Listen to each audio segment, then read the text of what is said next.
নমস্কার, কেমন আছো সবাই? আশা করছি ভালো আছো, আমিও ভালো আছি। তো চলে আসছি দেখো আবার একটা নতুন রেসিপি নিয়ে।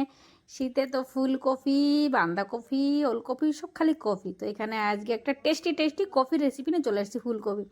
তো দেখো কপি দিয়ে মাছ দিয়ে তরকারি করার জন্য এখানে তো ভালো করে ফুলকপি ভাজা করে নিচ্ছি। আগে ফুলকপিটা কাটে তারপর লবণ জল দিয়ে ধুয়ে নিচ্ছি, কেন কি একটু পোকা পোকা থাকলে সেটা বেরোয় যাবে। তারপরে এখানে দেখো কড়াইতে সরষের তেল দিয়ে হলুদ দিয়ে লবণ দিয়ে মস্ত করে ভাজা করে নিচ্ছি। এটা একটু যে লাল লাল করে ভাজা করে নিই না, তারপরে মশলাটাই করে দিলে টেস্টি লাগবে তরকারিটা। তার জন্য দেখো এখানে তো ফুলকপিটা খুব সুন্দর করে ভাজা করে দিছি। ভাজা করে এই যে এখানে রেখে দিছি। এখন তো চলো মশলাটা করি। তো এখানে মশলা করার জন্য দেখো কড়াইতে তো তেল দিয়ে দিছি, তেলটা গরম হয়ে গেছে। এখন যেটা মশলা গ্রাইন্ডার করে রাখছি ওটা দেবো। তো এইখানে তো এখন দেখো তেলে জিরেটা দিয়ে দিই। জিরে দেওয়ার পরে টমেটোগুলো কেটে রাখছি, সে টমেটোগুলো দিয়ে দিই। এখানে এই যে টমেটোগুলো কেটে রাখছি, টমেটোগুলো দিয়ে দিই।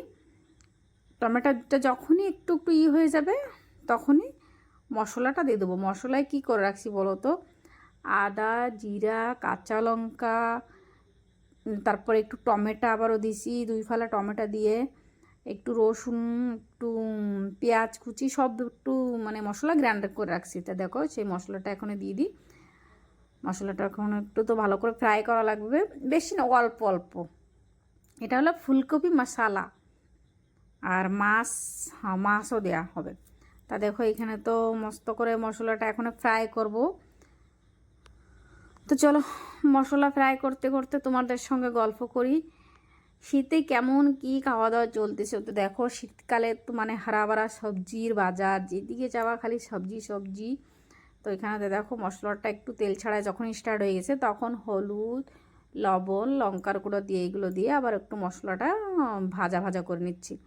কেন কি মশলায় যখনই তেলটা ছেড়ে দেবে মানে টমেটোর কাঁচা গন্ধ চলে যাবে, মশলার কাঁচা গন্ধ চলে যাবে, তখন বাস ফুলকপিটা দিয়ে দিতে হবে। তো এখানে দেখো আমার তো মশলাটা মস্ত কষা কষা হয়ে গেছে। কালারটা একবার দেখো সে সুন্দর দেখা যায়। একটু তেলের পরে লঙ্কার গুঁড়ো দিয়ে দিলে কালারটা খুব সুন্দর এসে যায়। তো দেখো এখানে তো মশলা ফ্রাই কমপ্লিট।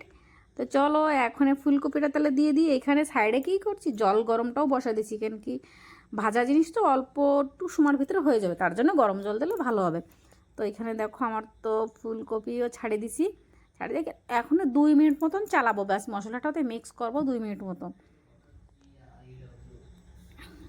তো দেখো মশলাটাও তো মিক্স করা আমার হয়ে গেল। এখন চলো তাহলে জলের দিকে যাওয়া যাক। তো গরম জলটা তো সাইডে হয়ে গেছে, তো এখন গরম জলটা দিয়ে দিই। এখানে তো গরম জল দিয়ে দিচ্ছি। গরম জল দেওয়ার পরে এটা 5-6 মিনিটের ভিতরে হয়ে যাবে তরকারিটা, কেন কি সব ভাজা। তো দেখো গরম জলটা দেওয়ার পরেও অল্প একটু ঝোল ঝোল করা হচ্ছে, মানে কষা কষা টাইপের করাবো, অল্প ঝোল ঝোল। তো এখানে তো 5 মিনিট মতন দেখাচ্ছিলাম, দেখো 5 মিনিট মতন করতে হবে, 5 মিনিটের মধ্যেই হয়ে যাবে।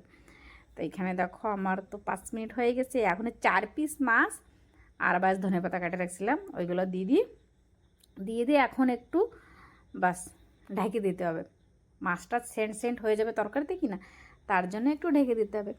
তো দেখো এখানে তো তরকারিটা ঢেকেও দিলাম। ঢেকে দেওয়ার পরে বাস দেখো এখন কালারটা একবার দেখো কি সুন্দর দেখা যাচ্ছে না।